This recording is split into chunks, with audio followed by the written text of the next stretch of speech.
I got into the most high paying job in my branch of civil engineering. I got into W.S. Atkins.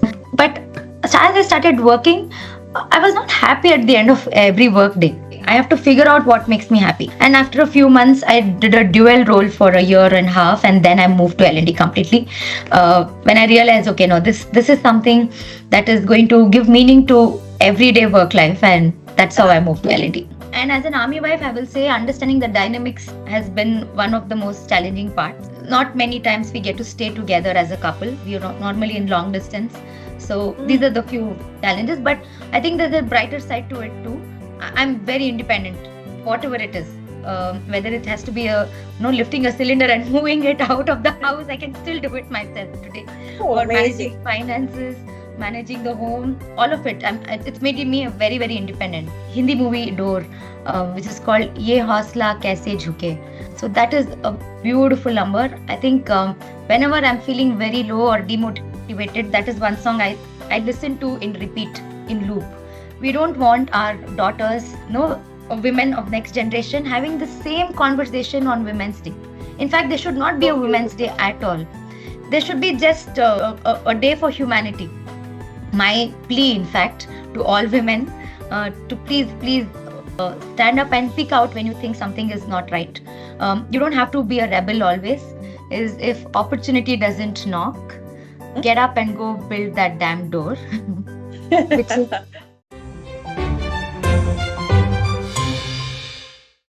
A very good day to everyone.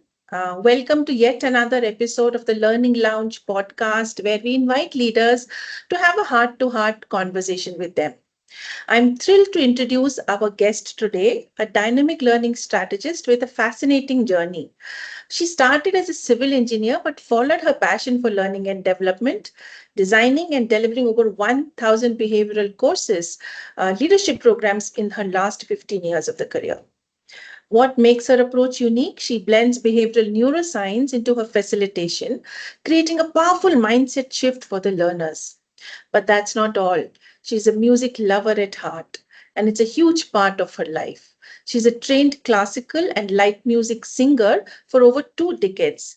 And the best part, she has even performed in front of the maestro Shankar Mahadevan himself. And I'm hoping we will have a glimpse of her singing today through our podcast. She's also a writer, blogger, and a proud army wife, embracing resilience, independence, and the love for travel. Currently, she's exploring Indian music therapy, adding yet another fascinating dimension to her work. Please put your hands together and join me in welcoming Preethi Rao. Preethi, we are very, very happy to have you on. Super excited to have you as a guest. I know we've known each other for a while.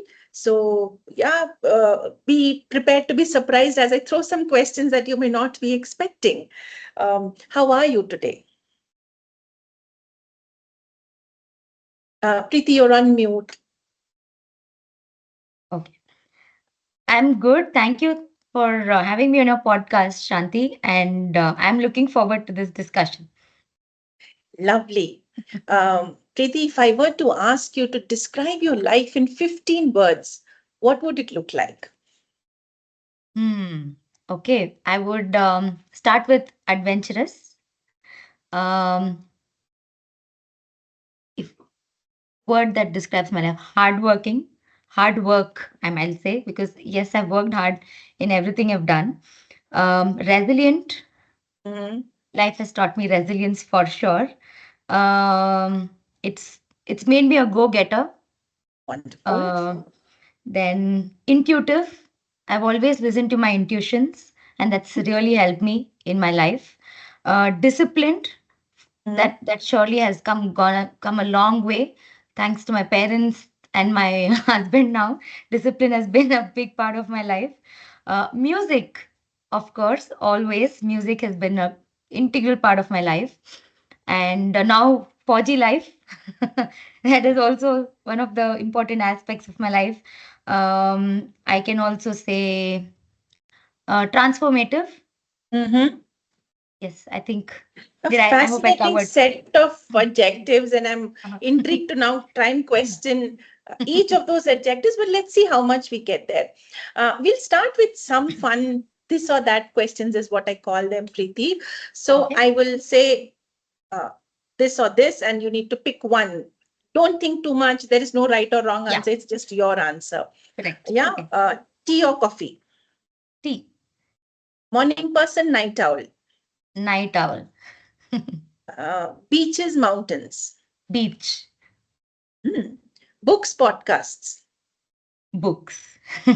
Ah, and that goes to show your passion to write. And I know you're a Yeah. blogger. We'll talk about them shortly. Yeah. Work from home, work from office? Work from home.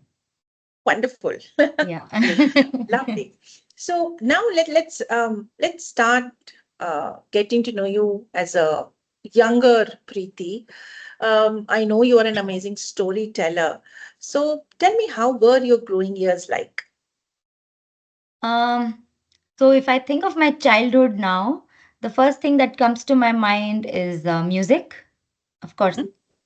family and music, because my parents have always been huge music lovers. My mom sings. She's been my first guru in music, and my dad Awesome. used to play instruments like Hawaiian guitar, tabla. He'd learned all of that. So I've woken up to different forms of music every single day, and so that is, I think, one happy part of my childhood. If I think of now, I'm sure all families have their own challenges. So yes, we had our own challenges in my childhood. So a lot of I've heard a lot of people say I would love to go back to my childhood. That is something I will not. I think it's been a very transformative journey, my entire childhood. So I've had a lot of learnings from it, but I wouldn't want to go back to it for sure. I'm very happy where I am right now.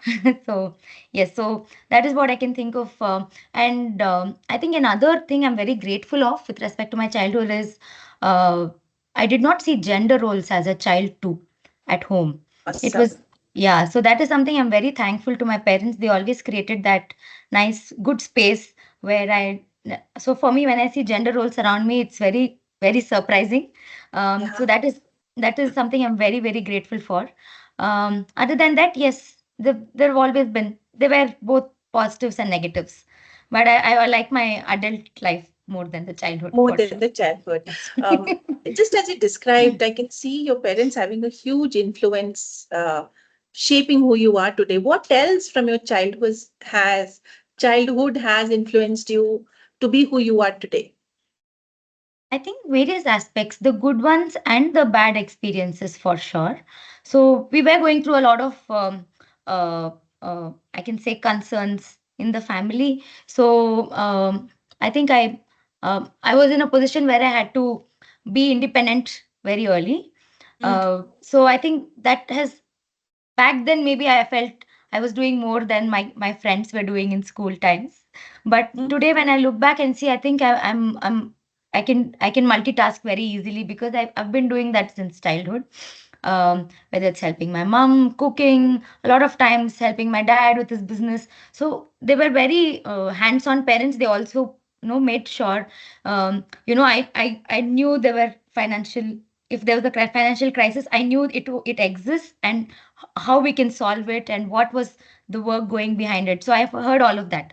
And if there were issues, or any other challenges coming in the family, we all were aware that it exists. There was no hide and seek in the family. So I think what I've learned is to move ahead quickly, learn from any experience that I have, whether it's positive or negative. I've always learned to write down learnings, what I will not do next going forward to prevent such situations. I think that is something I've learned at a very early age in my life. I didn't realize back then. Now, when I reflect, I realize I've been this way for a very, very long time.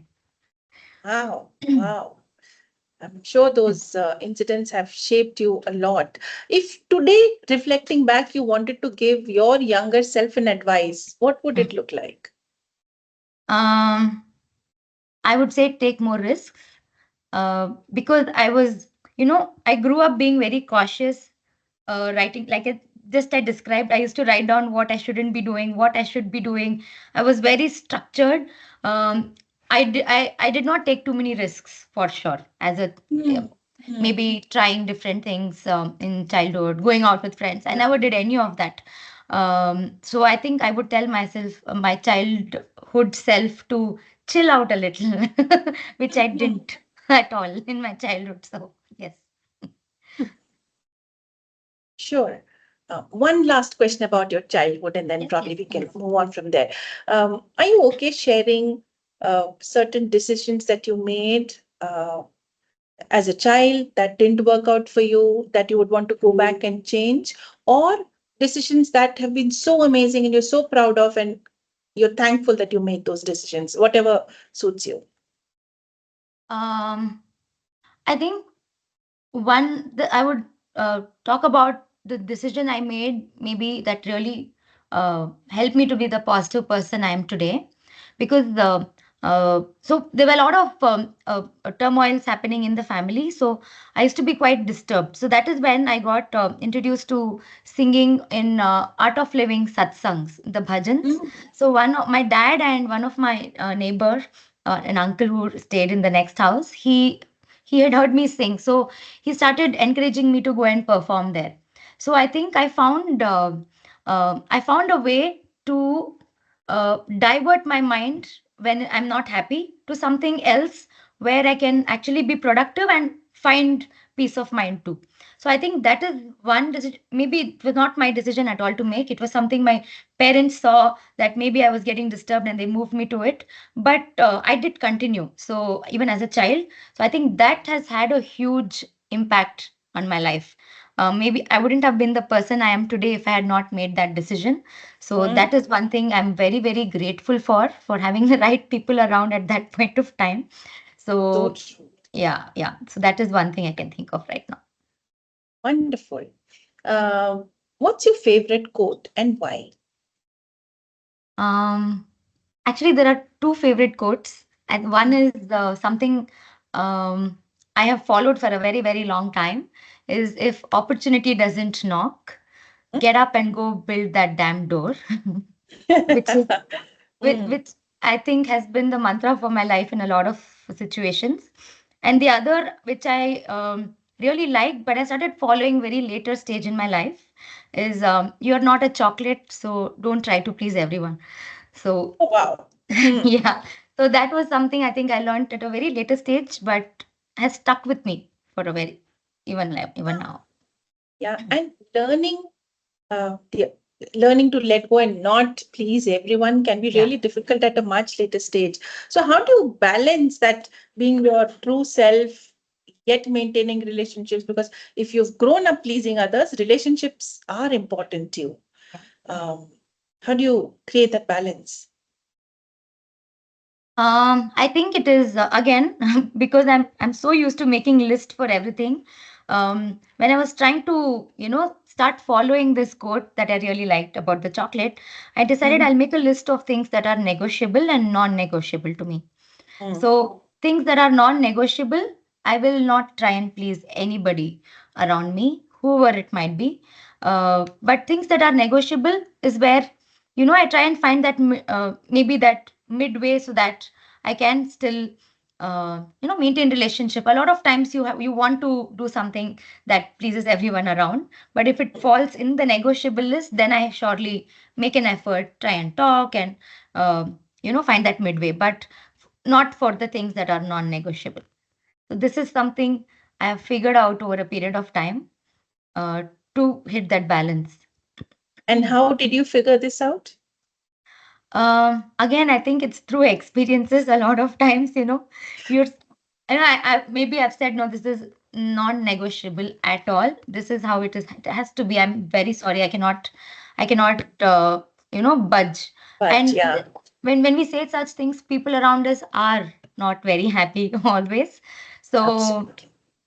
So it starts affecting us because you want to do something in a specific way. It can be as simple as going for a movie today, but maybe there are other commitments or somebody else is at home and they don't want you to go. So making that list just made it clear for me that, okay, Mm. this is in the non-negotiable list and I cannot expect people to be happy with it.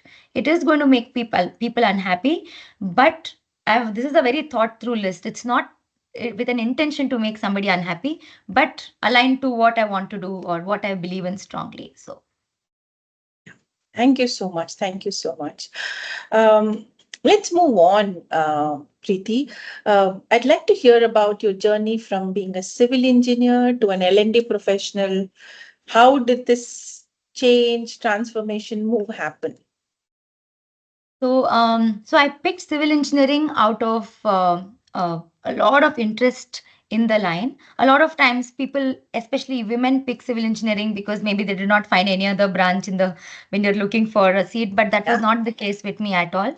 My dad was into interiors, and I used to, in my summer holidays, he would always make sure I would go with him to his site. He wanted me to know, the efforts that go into when you're building a house or anything, any yeah. project. So he was a very hands-on person. He wanted me to be that too. So that is where I actually had this interest of civil engineering. I learned about a lot of practical things that goes into building a house, planning a house, architecture, interiors.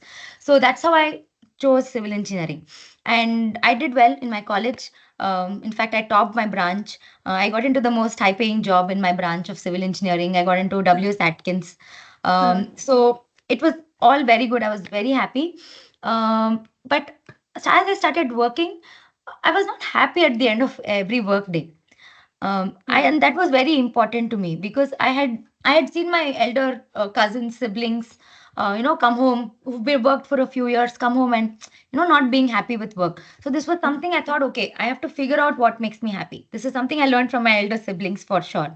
So I did not choose L&D myself. It just happened. So I was trying to figure out what I like. I was trying to see different tools I can work on. I was working on in PHE design and structural design. I had requested my manager that I also want to do structural design because that is something I've always been interested in. I want to build tall skyscrapers and design, make sure Oh, it's wow. strong. So these were all my thoughts when I joined the company, and I was lucky I got the opportunity to. At the Mm, same time, I think around 2.5 to 3 years into civil engineering, there was one day when technical training had to happen at work about a very interesting, new, innovative construction technique. And mm, the trainer who had to deliver fell sick and they mm. couldn't come. And the session was supposed to happen in the evening. And then my manager called me and said, "We know you love talking. You entertain us during coffee breaks. And we know you're not shy on the stage because we've seen you perform, sing on stage too. So this is the new a training that has to happen on an innovative construction technique. Are you interested?" So at that point, I thought, okay, what can go wrong? Maybe I will say or share a wrong information. These are all people I work with. They will correct me. But why let go a opportunity where I can learn about something new? Because that was something that I was always motivated about, learning new things. So I picked it up and I delivered that session. And a lot of people came and told me a technical session being this interesting has not happened. We would want to hear from you more. And Oh, that day, when I was driving back home, I was very, very happy. And I realized, okay, this is something that really makes me happy. So I went to my manager the next day and I said, okay, can I do this more often? And after a few months, I did a dual role for a year and a half, and then I moved to L&D completely. When I realized, okay, no, this is something that is going to give meaning to everyday work life, and that's how I moved to L&D. oh, wonderful. I mean, uh, literally driven by passion. You figure out Yeah, what yeah. makes you happy and you move. Yes. Um, yeah. Uh, how smooth was this move? Um, the move happened over a period of time, but a lot of times when we are moving streams from one, maybe it can be within the department too. If you're moving from one project to another, a lot of questions pop in our head. Okay, so all the experience that I have, uh, I've built in the last few years in this project might not be relevant at all when I go to a new role. So that happened because I was moving from civil engineering to learning and development, behavioral and leadership training. So Yeah. that was one fear that was surely on my mind. It was like starting from scratch.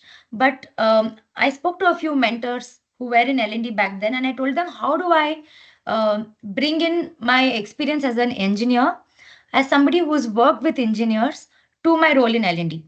So Mm, that was something I spoke to them about, because I didn't want my 3 or 4 years of engineering, graduation, and that time I spent in designing, etc., uh, to not be used at all.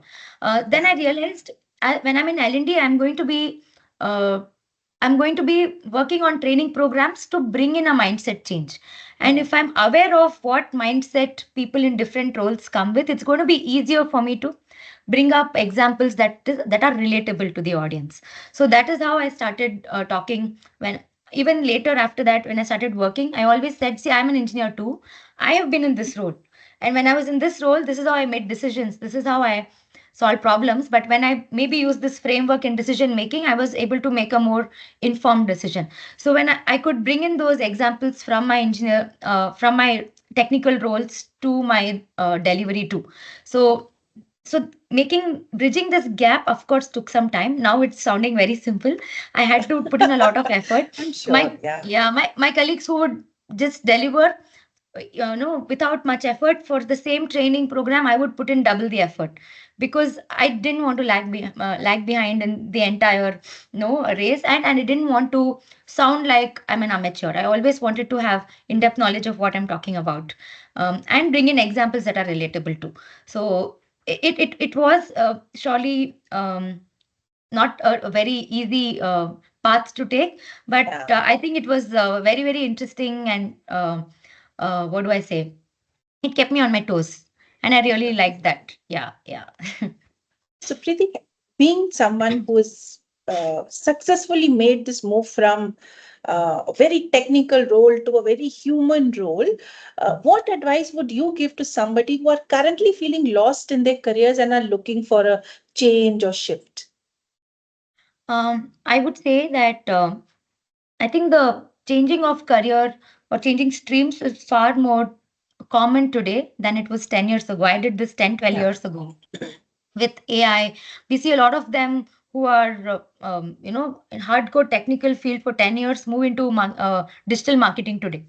Oh, So I yes. think this switch is far more common. One. Second, it's very, very important for us to be open to learning, Mm. because it's very important for us to come with a empty slate when you're going into the new no, empty slate, not in terms of forgetting what you've learned from your experiences, but having that open mind to learning from people. And this is, I think, another quote my mom keeps telling me always, which has really helped me, and it really helped me in this transition in my career. We don't have the luxury to learn from our own mistakes. We can't make so many mistakes and learn from it always. We have to be very conscious of things happening around us, so we can learn from others mistakes too. That's when you can Beautiful. we can grow faster. So this is something I always, I think I followed very closely. So I kept my ears, eyes open always. Any discussion, I would try and talk to as many people as possible. If over a coffee, over a lunch, try and understand what they're doing and how I can, learn from what they've done. It can be their success stories, their stories where they maybe did not do well, but every story has a learning to give. So that is something I would suggest people moving streams. Please talk to as many people as possible. Networking is very important. And after networking, leveraging the network by learning from their mistakes, their experiences is very, very important. That's helped me at least in my journey. Thank you for sharing. I'm sure this is going to be very helpful to several people who've been trying to navigate career shifts and changes. Looking back at your career journey thus far, would you have done anything differently? Um, yeah. Mm, I'm not sure. I don't think so. I think uh, whether it's success or failure, I think that is what has shaped me to what I am today. And it's still a long way to go. I'm still in the learning journey. I wouldn't change anything. I think till now, I think it's been good. I think I've learned from all the good and bad experiences, so I wouldn't want to change anything. Sure. Um, Moving on a little bit further, I know you're an army wife. Being married to an army officer comes with its own unique set of challenges. Um, what have been your most rewarding, toughest parts of this journey of being an army wife? Um, so the rewarding part might sound very filmy if I say it now. I think it's just the joy of seeing him in the uniform, and all the the kind of mindset he has. I think it's very I'm awestruck every single day when I think of how the kind of work he does, because it's very difficult for somebody who's in the corporate to think like him. Yeah. It's very tough, every day I'm having this war in my head when I'm trying to tell him, no, you have to come home early today, we have to work on something, but I know I cannot do that. So it's a war in my mind, so that is the challenging part. um, because I'm also working in the corporate, my way of thinking is very different from his. He is a very his mindset is service minded. He's doing Mm. this for passion. He's working for the unit, the family they call. The army unit is like our family. So if something has to be done, it has to be done. Whether it's 12 in the night, 1 in the morning, 3 in the morning, it has to be done. But I would never think like that. I would always say, okay, maybe 8 o'clock till 8 p.m. I will still extend my work. But for him, Yeah. there is no timing. So um, getting used to that mindset is very difficult, and also not getting I cannot start thinking like him when I'm working in the corporate. So no, hitting Yeah. that balance is very important. And as an army wife, I will say understanding the dynamics is has been one of the most challenging parts. You Because my entire world other than him is in the civilian world. My work colleagues, my school friends, my family, my cousins, nobody is in the army. So I used to tend to keep comparing my dynamics with him, with my cousins, with their spouses, which is not fair on us. So that was another challenge I had in my, like, a war in my head that I had to get rid of. That the dynamics I have with him is going to be very different. I cannot expect him to come and sit in my stage show for 3 hours. If he has another work appointment, he will not be able to come. Even if I'm unwell, unless I'm really serious, I cannot drive myself to the hospital, he will not be able to come. So these were the things I had to get used to. And of course, the distance. Not many times we get to stay together as a couple. We are normally in long distance. So these are Mm. the few challenges. But I think there's a brighter side to it too. I'm very independent, whatever it is. Whether it has to be lifting a cylinder and moving it out of the house, I can still do it myself today. Oh, Or managing amazing. finances, managing the home, all of it. It's made me a very independent. So that is the maybe the positive side of the whole thing. Yeah. Yeah, as I'm hearing you, Preeti, it sounds that you and your husband have made long distance work for you phenomenally well. So, what's your secret to maintaining such a strong bond despite the distances? I think we've been together for 15 years, no, 16 years, out of which I think 7 years is marriage. Before that, 9 years we Just dated. wait till he hears this recording and then he'll say, you forgot how long we've been married. Yeah. No, that is one advantage. He will not remember the number too. So Oh, it's good. okay. So 7 years of marriage, and the remaining in, we were dating. Out of this, 9 years of dating, 8.5 years was long distance. It was just 6 months of us together in Bangalore. And in 7 years of marriage, this is the third year that we're staying together. Mm. Again, the rest of it has been long distance. Um, I think different formulas work for different couple. For us, I will say the mutual respect. Um, I respect his time and he respects mine. Of course, we love each other, but I think respect goes a longer way for sure. He does not take my time for granted, and vice versa. That is something that has kept us together. And communicating. When I say communicating, a lot of us think, it's talking to the other person. In a long distance case where the person, one of the spouses is in the defense forces, it's making that phone call for 10 seconds in a day is communication, because a lot of times they're posted in places where there's no signal at all, and they maybe walk for kilometers to make one phone call. So he's made that phone call every single day in the 16 years wherever he's been. He knows I will not sleep if he does not if I don't hear his voice at least for 10 seconds in a day, so whether it's one midnight, past midnight, 3 in the morning, he's made that phone call.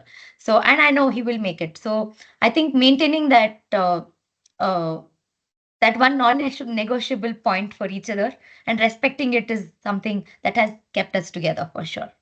More power to you. I think that's such a wonderful piece of advice, guidance, and sharing. I think respect is something. I know you're talking about maintaining a long distance relationship, being an army wife, but respect is something that any relationship, if you are respecting the other, I think it can form such strong bonds and bring this together.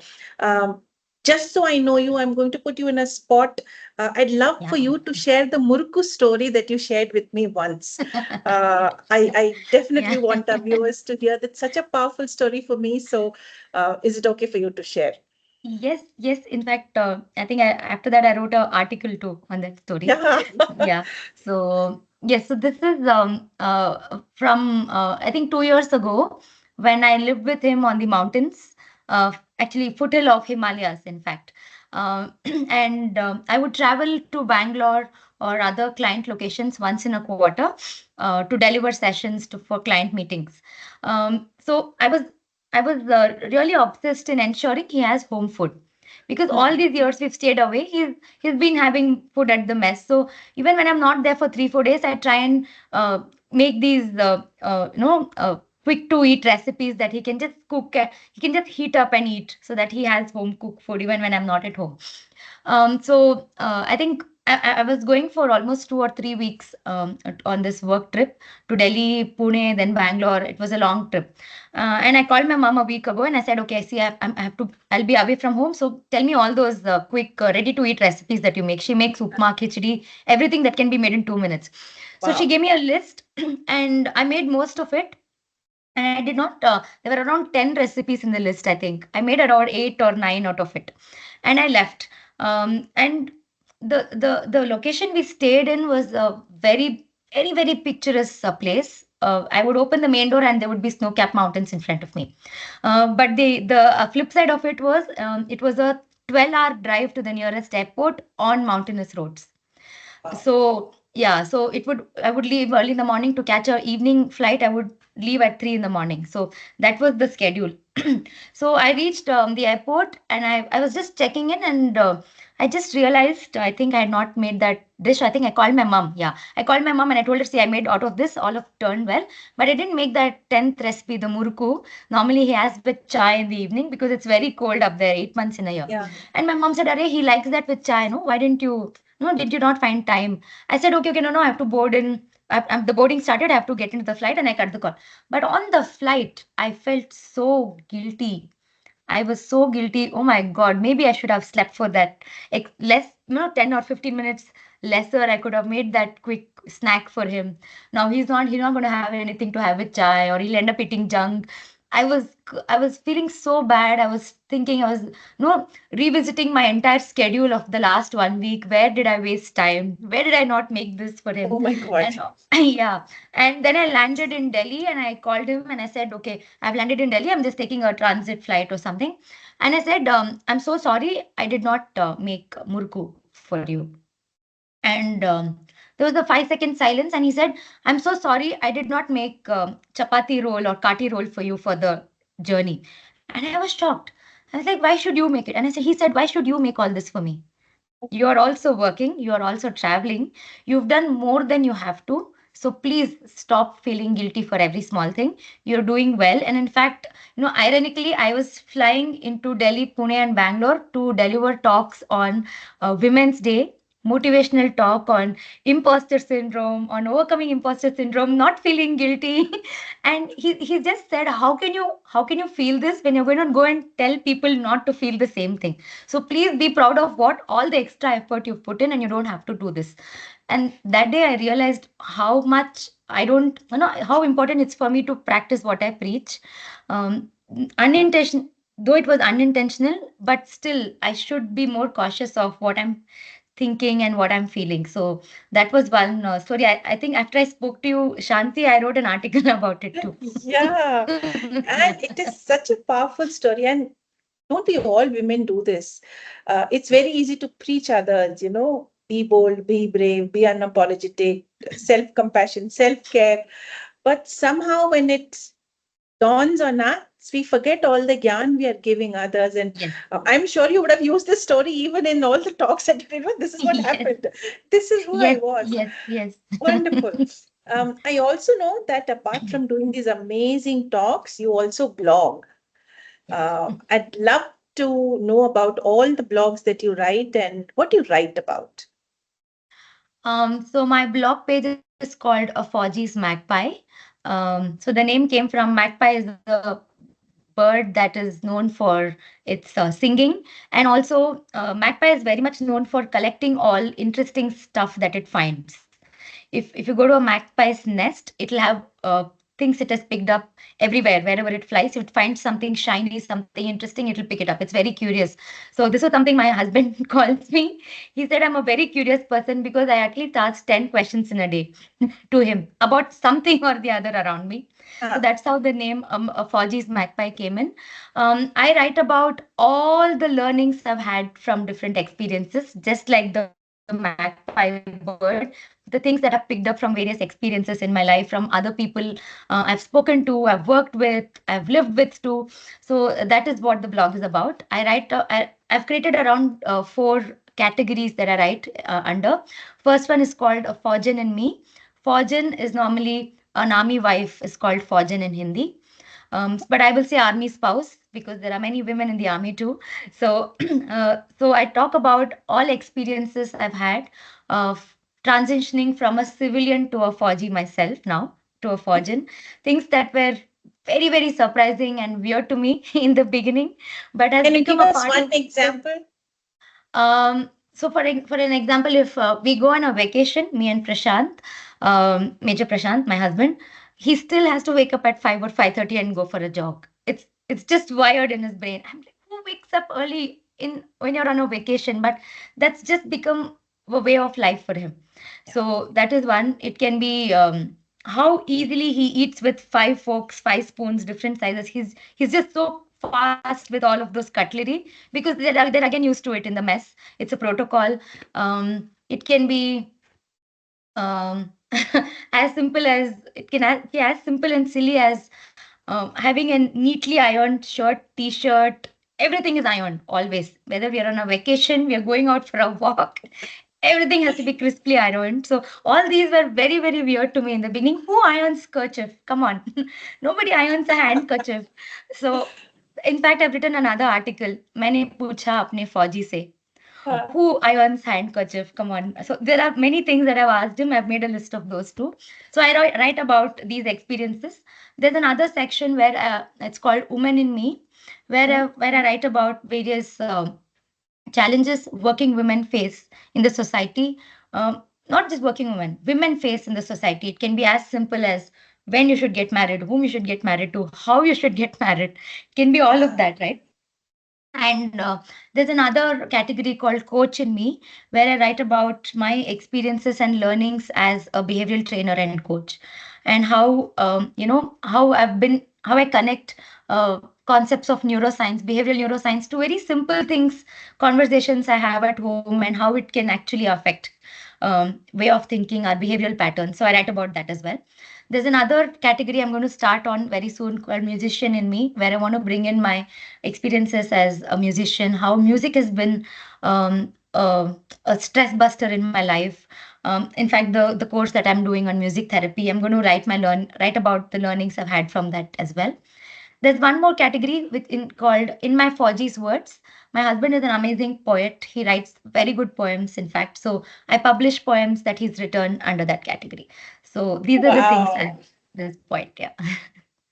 You write about being a woman, you write about being an army wife, you write about being a coach, you write about music, and you publish your husband's poems. Yes.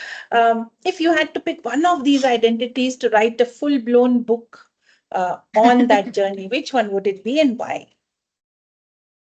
Mm, that's a very thought-provoking question, Shanti, because all these different facets of my life have, groomed me into the person I am. Whether it's music has surely helped me listen better. which has helped me as a coach and a trainer. Again, when I'm a trainer, I'm talking to so many people. It's easier for me to talk to people from different cultures, which has helped me as a Fauji. So they're all very interconnected. So Twined, I don't yeah. know. Yeah, intertwined. So I don't know. I don't think I'll be able to pull out any part of this from my identity or personality. So I think it has to be uh, Preeti as a whole. maybe, yeah, Preeti as a whole with chapters on all these different facets for sure. How beautiful, how beautiful. I can already see you find a lot of solace in music. Do you have a song that perfectly describes your journey of life? There are many actually. It's very hard to pick one. In fact, I have one song for every phase of my life, for every tenure that we've been in. Every vacation has a specific song that we keep listening to. So when we listen to Oh, that song again, I'm reminded of that phase of life or that vacation we took. So it's very tough to pick one. But there's this one song from the movie Door, Hindi movie Door, which is called Ye Hausla Kaise Jhuke. So that is a beautiful number. I think whenever I'm feeling very low or demotivated, that is one song I listen to in repeat, in loop. And I think the words are very powerful. The lyrics is very, very powerful in that song. So that is something that is my go-to song when I'm feeling low. Of course, for happy, I have many, many. Depends on the mood of the day. So oh, wonderful. And is it okay for you to sing that song for us? Maybe just a couple of lines? sure. I'll sing two lines of my favorite song. I hope you like it. ये हौसला कैसे झुके ये आरज़ू कैसे रुके मंजिल मुश्किल तो क्या धुंधला साहिल तो क्या तन्हाए दिल तो क्या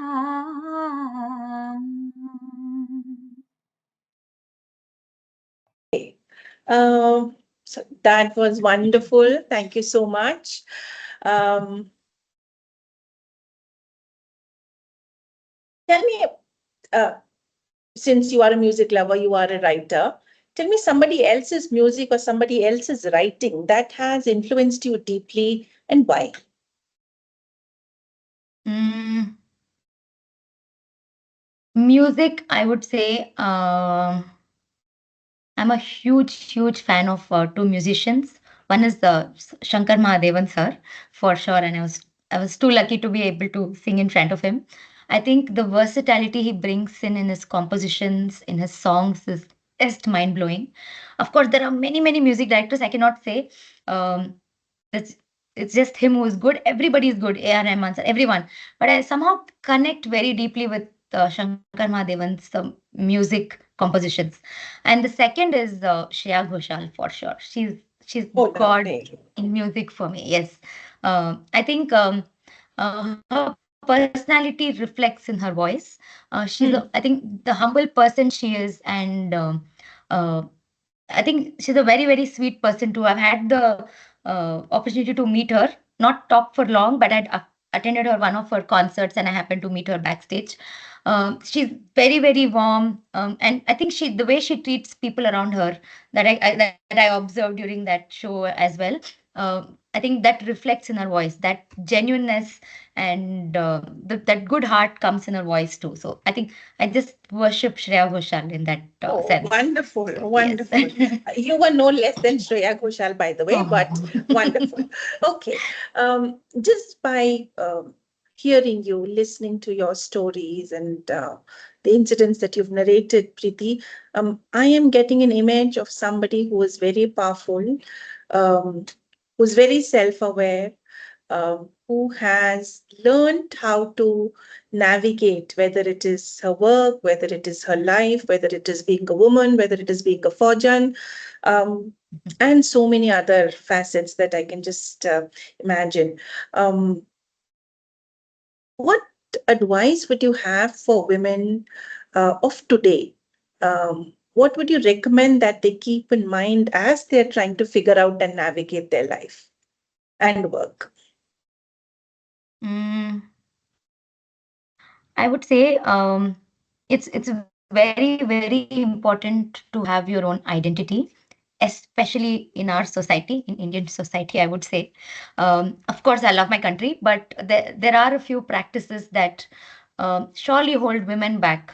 Whether it is simple practices at home, it can be in a bigger community too. There are many things that are not tougher for women compared to the other gender. And a lot of talks that I have, that motivational talks I do, or women empowerment sessions I do, I keep telling other women that this has to stop with our generation, and it is our responsibility. We don't want our daughters, no women of next generation, having the same conversation on Women's Day. In fact, there should not be a So Women's Day beautiful. at all. There should be just a day for humanity. I think that is High how. five, high Yes. five. So that is, and a lot of times we women get into this whole loop of saying, okay, this has happened, but this has been the practice. How do I change it? No, if you decide, you can change it. You have to change it. It's not an option. I think it's our responsibility, so our next generation does not get stuck with the same discussions of gender roles, of workplace bias, gender bias. All of this should end with our generation, and that will happen only if we take that decision, make those conversations, have those uncomfortable conversations at work, at home, with parents, with children, with cousins, especially people of our uh, same age group, who are in the same Yeah. phase of life. It's very very important. So this is what I say, that don't we shouldn't complain. We should think of solutions. That should be the mindset women should have. I'm sure most of the women do, but even when we hit a roadblock, I think we should think of a solution and say, okay, what can I do differently so this will not happen again. It might not happen for me, but for somebody who maybe comes, the next generation itself. So they should not be facing such discussions, such situations in the society, at home. And like charity begins at home, I think such mindset also begins at home. It's very very important to have those conversations. So that would be my plea, in fact, to all women, to please stand up and speak out when you think something is not right. You don't have to be a rebel always. Rebel is actually not a bad word at all. It's how we put it across. Put it in a very nice, subtle, or in a straightforward way, in an assertive way. So people listen to us, and what you're saying is heard, and it brings about a change in the society. So that I think is very very important. Wow, I just want to say amen. And, imagine where my daughter doesn't have to go through a Women's Day where Yeah. um, gifts like, a foot spa, flowers are gifted on Women's Day without understanding the true essence. Yes. I just hope, as you said, maybe we shouldn't even have a Women's Day. Maybe it should all be about humanity and treating each other as humans. Uh, every human has the same rights, and I think that would be such a beautiful world. Yeah. Yeah. Wonderful. Yeah. What's in store for Preeti in future? Mm. I'm trying to write more. I have not been able to write very consistently on the blog page. I write once in a month or twice in a month. I want to make it a little more regular. Um I'm pursuing a certification in behavioral neuroscience coaching as a neuroscience coach. I want to integrate my learnings in music, what I've been able to teach. I also teach music. I'm a certified music coach from Shankar Mahadevan Academy. So I want to bring in those aspects of art into behavioral patterns. How do you bring about a behavioral change? I think they are very closely related.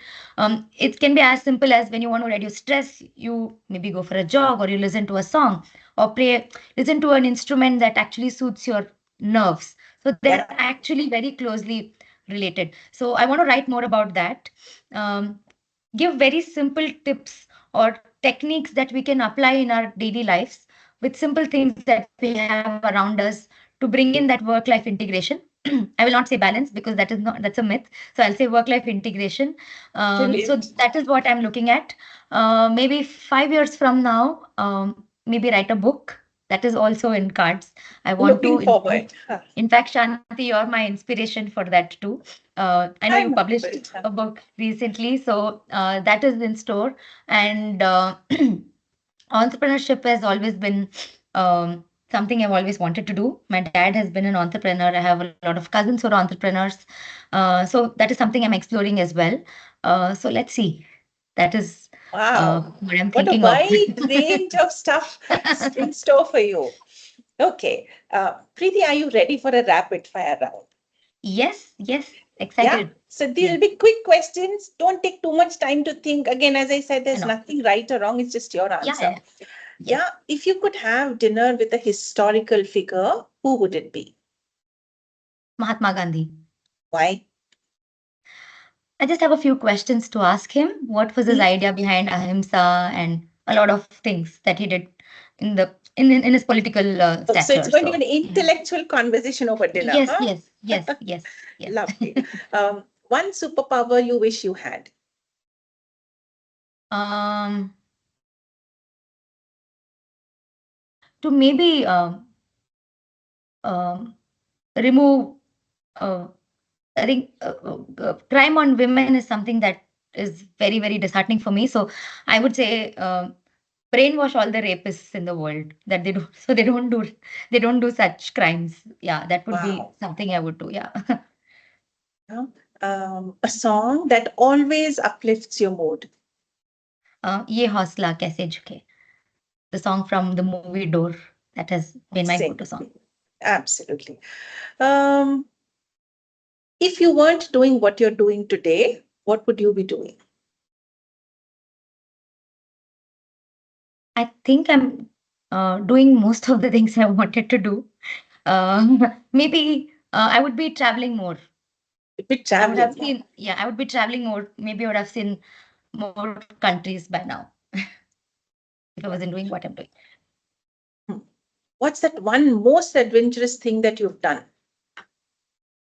Adventurous. Okay, this was not something I chose to do, but circumstances pushed me to. So, in one of the postings, I stayed with my husband. There was a flash flood that hit the village that we lived in. Almost 80% of the village was washed out, and my husband was leading the rescue and the restoration missions there. And so, I the army and the localites together built a very narrow bamboo bridge over the flooded river. This is actually when I say river, we think of a very calm flowing river. This was a river that was coming from 18,000 feet from the Himalayas, and Oh. a glacier outburst. It's called. Hmm. Global warming caused this, in fact. Uh, So the force of river was, I can't even tell you. Maybe I have a few videos. I will post it on Instagram for people. I actually crossed that bamboo bridge because my husband was on the other side and I wanted to ensure he has lunch and with all the other officers. So I actually, with the lunch bag in my backpack, I actually crossed that bridge. I think that was the most adventurous thing I've done. Other than that, of course, I've done skydive. After doing this, I think nothing else is adventurous because there was as no, adventurous. yes, there was no safety net, nothing here. I just Wow. saw him and I said, I'm just going there whatsoever. And I just crossed the bridge. So, yes, that is the most adventurous thing I can think of right now. Courageous woman you are. Wonderful. Um, what's that one word that describes your leadership style? um, Leadership style. I think leading with empathy. Hmm? And does empathy overwhelm you? No, no, not really. I think it's very empowering empathy. We normally do not give it much.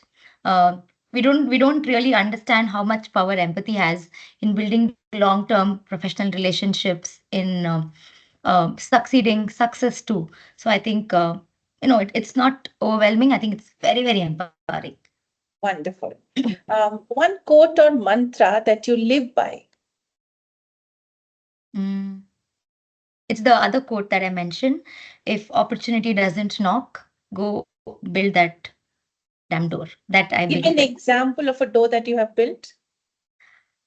Um, so when I lived in Bangalore, I used to perform very regularly in stage shows across Bangalore, because I was also part of a few reality shows, singing reality shows. So that's how I got pulled into all these stage shows, etc. So when I made this decision of moving with my husband, firstly I lived in those valleys, the Himalayan valleys, where of course we were very away from civilization. We were Yeah. miles and miles away from civilization. Now, recently, we moved to a better city, not a city, a small town, I will say. And I cannot lie, I missed singing on stage tremendously. So when I Yeah. came here, in the first 2 months, I decided I'm going to find a stage for myself, and a stage that is in the same level as what I used to perform in Bangalore. Yeah. So I started networking, and I happened to actually go to a supermarket where I saw a stage show on Kishore Kumar Nights happening 2-3 months ago. I made that effort to go talk to the organizer. I gave him my videos, the shows that I'd performed for and performed in, and in a month's time, I performed on that stage here. It was a huge Oh, auditorium. It was a huge auditorium. I did not expect such a huge response from the audience. There were around 1,000 plus people in the auditorium, and it was amazing to perform after 2 years. I It can was just imagine. Yeah. yeah, yeah. So yes, so that was a door I did not build, but I did go a hunt for myself for sure. Absolutely. Absolutely. You open the doors for yourself. Yeah. One last question. What is that one thing that people might not know about you and you're willing to be vulnerable and share today? I will have to think. I'm so sorry. No worries. It Think. cannot be a rapid fire. Um,